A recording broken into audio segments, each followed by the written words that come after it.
The best of the morning to you. This is Monday with Friday, preparing you for a better week ahead.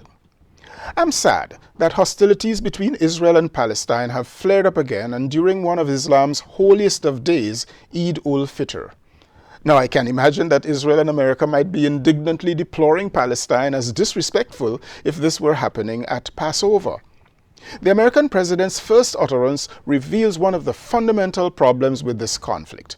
Saying that Israel has a right to defend herself might be true, but that cannot be the first public statement from a nation that claims to be mediator of this conflict over many decades. On the other hand, what else could Biden say, given that billions of American taxpayer dollars annually continue to build Israel's military might with zero such dollars to Palestine? Logically then, with United States help, Israel does get the right to defend herself, and Palestine could go to hell. And they do. Each time conflicts arise, the casualties and material losses are always worse for Palestine than Israel. And why in tarnation is Israel bombing Palestinian refugee camps and locations where Western media journalists are known to be housed? What in the name of the lying devil could Israel be trying to hide? When Europe took colonialist and imperialist control of what used to be the Ottoman Empire, around the same time Zionism, a quasi-religious form of nationalism that made Jews in diaspora all over Europe long for a homeland, when all of that began to flourish, Europe, England in particular, decided how lands already occupied by Palestinians would be apportioned to Jews returning to Zion. The people affected directly by this decision were excluded from the table of decision-making, and the rest is ugly history. The whole land that we're talking about belongs to both Palestinians and Israelis, not because the United Nations says so, but because both peoples originally called that area home. An oft-forgotten fact is that if both sides invoked their sense of religious justice and honored their shared Abrahamic origins or even their created origins, they'd be forced to agree that they are really one people. There are Palestinian Jews and there are Israeli Jews. Land that is claimed as spoils just because one wins wars is not land that is justly possessed. America, who fights for that same principle in its insistence that Crimea and the Ukraine do not belong to Russia just because Russia has won a conflict with either and claimed land as their own, should know this. They do know this. More than 1 million Israelis occupy Palestinian land, forcing Palestinians off their own land. And more than 7.2 million Palestinians are displaced from their homes and lands. But you'd need to read deeply to find that out, for you never heard that from the last golfer-in-chief reprimanding Israel about it from the White House. And I'm betting that we shall not hear that from this current president. It is unjust for Israel to make refugees of people, losing more and more of their land every year, annexed to a superior military bully simply because that bully can.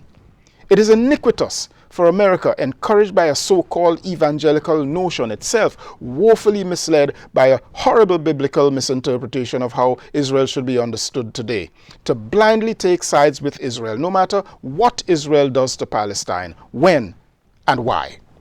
Injustice anywhere is injustice everywhere. Do Palestinians fight? Yes.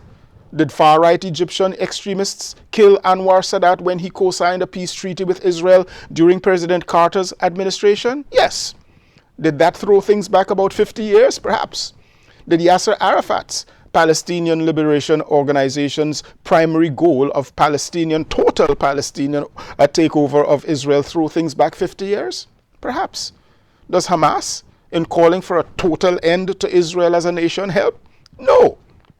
Do some militant Palestinians commit atrocities? Yes.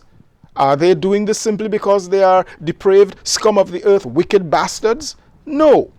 Are they doing this because over the decades they have found little or no justice from Israel, no benefits from successive peace accords, insufficient impartiality from their American mediator, and no respect by Israel or others for successive United Nations resolutions regarding the region?